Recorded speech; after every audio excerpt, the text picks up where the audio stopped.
Hey everybody, welcome to the first episode of Beyond the Lights, a series where developers are reacting to your comments, providing deep insights, and taking you behind the scenes of how we're crafting 007 First Light. This first episode is going to be focused on gameplay. Let's get straight into it. Hello guys, I'm Andreas. I've been at IOI for around 10 years, and currently I'm the gameplay director of 007 First Light. Now, let's see what all the fuss is about.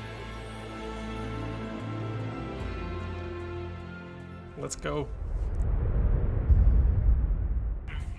Bye. Oh, you can lock the door? Oh, that's amazing. I appreciate that they broke it up, where the underlings may not know everybody involved. They're an underling. Like, they wouldn't know everybody that's working that location. But the people in charge would. So you can't bluff them in the same way. I knew from like Hitman and Stealth, like you have many different ways to achieve your objective, but I also love how many options you have in combat. Yeah, exactly like that actually. Like we had a similar concept in Hitman with the Enforcers. It's not the exact same thing, but it's related. So we have these NPCs that can see through you because they know the people working there. That's the idea about it. And it helps a lot when you try to create puzzles and setups to challenge the player in various ways. Keep a low profile and don't let your guards down. 009 most certainly won't. Career approach, that's one of those fun things where really the base definition is about the player feeling creative when overcoming any given challenge in the game. And it's really easy to say that, but it's really hard to kind of translate that into what is the moment-to-moment gameplay that make you feel creative this way. But from this game, we broke it down into the thing that you need to know that there are different options in the game. If we start violating that trust as developers, the player will forget those options or not use them because they don't rely on them, and then it becomes much more narrow option space, so you disregard that. Or you get less creative, at least, in that sense. The last thing, and I think this is a key ingredient that we also had in our prior stealth games in Hitman, was, and I coined this as uncertainty in execution. It's really the thing that you know your own options, you see the options in the environment, and you get to that point where you think, okay, I'm gonna try this thing. So it might be throwing the smoke device and try to sneak by. When you get to the other point and get past them, you think to yourself, oh, I did it. It actually worked. The thing I wanted to do, it worked. That needs a look. We made games in the past where combat wasn't really the main approach. So now we have a game where we want stealth and combat to be on equal footing. Some of the ways that I think we push it forward is, and this is very gameplay focused, it's in the stealth gameplay actually, where we now have ways to de-escalate situations a lot easier than we've had before. And that happened because we've married some of those bond traits into our stealth mechanics. So for instance, the bluff. Oi, I need to find Saunders. There's a chance the suspect is dressed as security.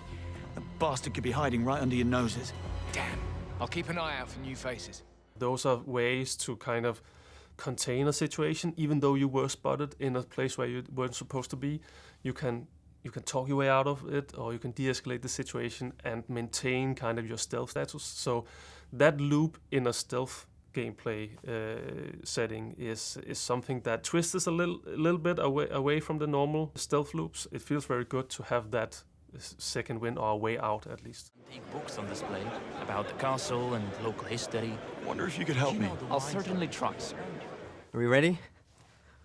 All right. Hello, my name is Thomas. I'm a senior level designer on 007 First Light, and I've been at IOI for about 4 years. So in order to highlight the environment, I think we rely a lot on making sure that the player is actually able to see every opportunity at first glance. One of the most important part for us is to be able to give information without the player actually thinking about it. So he just enters the space, look at what he has, and sees the options. And it can be just a railing, it can be two people talking, it could be some kind of eavesdrop opportunity, but the goal is that we present everything in an impeccable way so that the player can actually glance the options and choose whatever he wants. When we talk about IOI, we say this is a postcard creator, because every time you want to dream about a location, you buy the postcard. And you're like, oh, what is the postcard of Italy?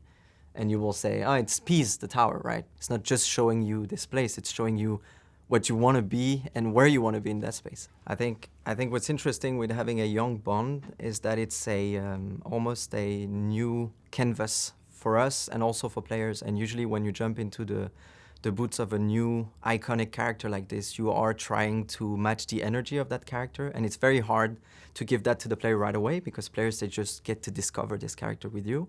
And having a young Bond is perfect because that means you get to understand what Bond will understand at the same time as him.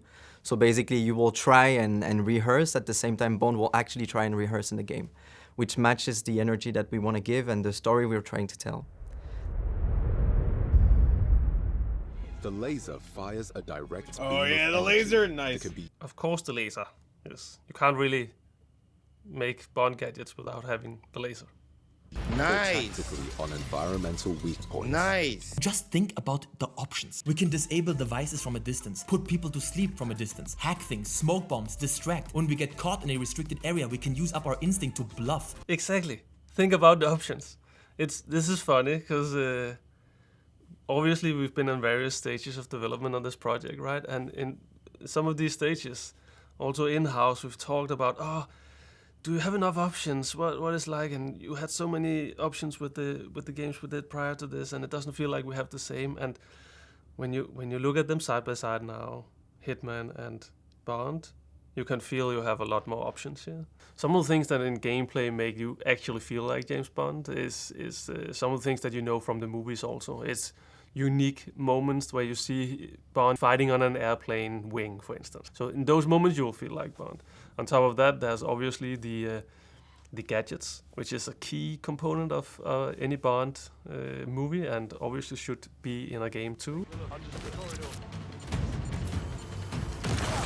We always started too big by having so many options that it actually becomes very hard to see all of them. And then we just prototype and test and iterate and test, and we end up with a few that we really like. And the rule from every mission and every encounter, rather social or combat, is to make sure the player has at least 3 or more different ways to solve one option and one puzzle or one situation. But there are some of these iconic things, like the laser. That's iconic, right? So we really wanted that in somehow. So what kind of object does the laser fit on, right? And we also wanted them to distinct from each other. So if we had a thing for the watch, you've seen the watch being the laser in the movies, but we had other things that we also wanted the watch to be. So how can we marry those things, right? When it comes to gadget, I think the essential part for us was to make sure we provide the players with enough opportunities to use them. If the player wants to test something and use a gadget somewhere, it should behave the way the player think it should behave. And I think it was just us having fun and trying to find the best way to have fun with those gadgets. All that in mind with what Bond is and how he should use gadgets. Because we all know Bond in the movies, he always uses the gadgets at the last second for the wrong usage, but it works. And I think we also want to provide that, this kind of uncertainty, but you can still do it. Oh. Right in the foot, and you see the guy actually go down by the foot. Yeah, you do. Yeah, dude. He can climb this, which wasn't that way at all. It actually got knocked down after it got exploded. Look at him yeet the dude, and then kick his shotgun up into his hand. Oh, no, that's fire. This is like exactly what James Bond would be doing. Holy God. But that destruction is what we're talking about. Ooh, ooh. Having been down. He's grabbing stuff, ramming them, pushing them over the ledge. I love the rushing. The melee combat looks great. It looks quite versatile, and I like strikes. that. The hand-to-hand combat does look kind of neat, not gonna lie. I'm sorry, I'm very excited. Nice. Nice. Nice. The throwing stuff is doing it for me.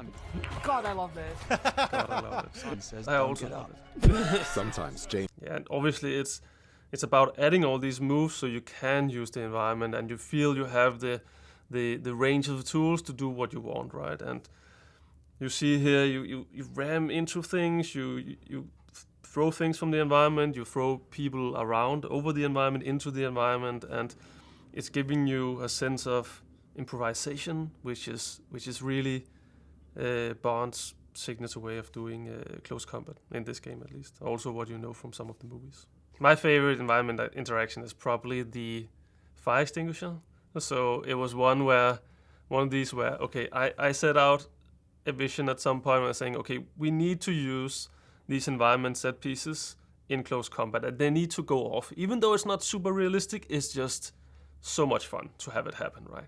So, and the signature first attempt was the fire extinguisher. So you grab somebody, you throw them into a fire extinguisher, and that fire extinguisher blows up. And it can blow that guy back in your face, or it can blow up other people surrounding him and whatnot. And the instant we tried it, you just laugh out loud. It's like so fun. So now it got all over the place, like with cement bags and scaffolding. Throw people into those, and it blows up. Yeah, you can shoot them in the feet now. We implemented something where we actually register that as not a direct kill.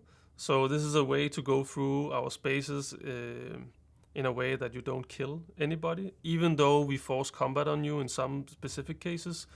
We make it so you can clear challenges in this way and clear these spaces without technically killing anybody. I recently tested another level where I had a similar sequence. I was shooting somebody and I ran out of bullets, and the most effective thing was to climb up a few stories onto a platform. I did that, but when I got there, I had another NPC in my face, and I punched him, and I needed to take him out fast, so I grabbed him, threw him over the railing, realized I still didn't have a gun, so I jumped after him, took his gun. There was another guy in my face, and I shot him, but I ran out of bullets, so I threw the gun.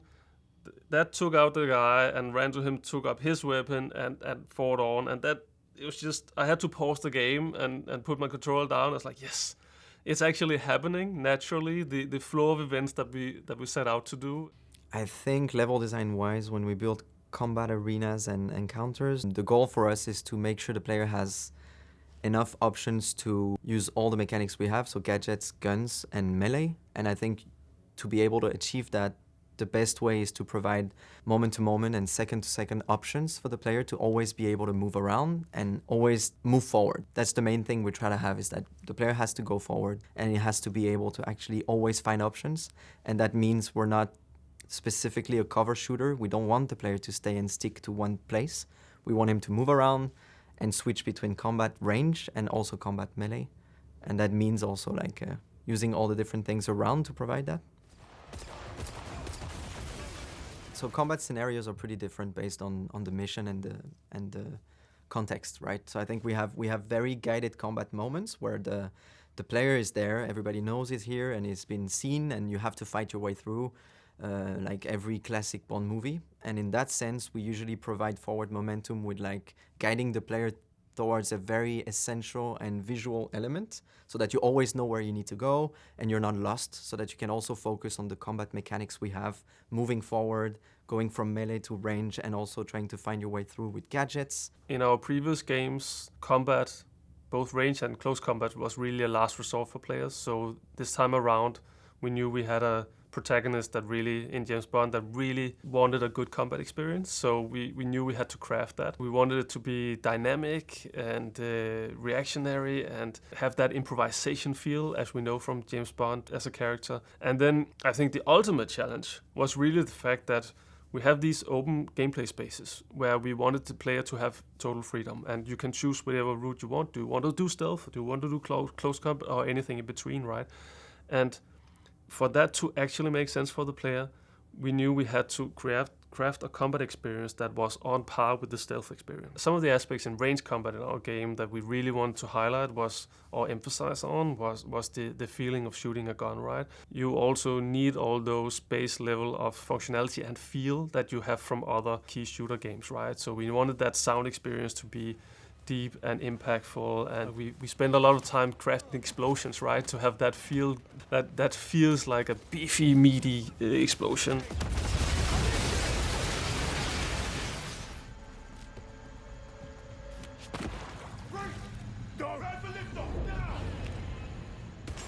In 007 First Light feels like a very novel feature that we're doing here.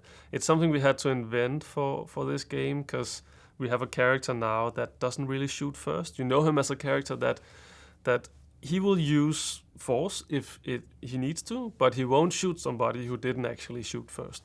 NPC draws a weapon, fires at you, or wants to really badly fire at you, then we give you license to kill, and now you're also allowed to draw your weapon and fire at him.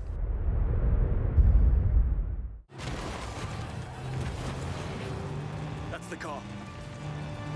It's got too much of a head start. We had to up our game here, and you can't really have a James Bond game without driving, so we had to do something, right? And I'm very happy that it has gotten together as it has. So now there's actually driving segments in the game, and you can chase some. You can do some of these mood driving segments where it's a little bit more calm. That's usually introductions to levels, and then you have some high octane chases to have fun with. I mean, the ultimate feeling we want to give the player is to feel like having played as the James Bond character. And this just adds so much into that bucket of feeling. That was the first episode of Beyond the Lights. We really hope you enjoyed. If you have any questions, please leave a comment down below. And don't forget, you can pre-order 007 First Light now and get a free deluxe upgrade. See you guys next time.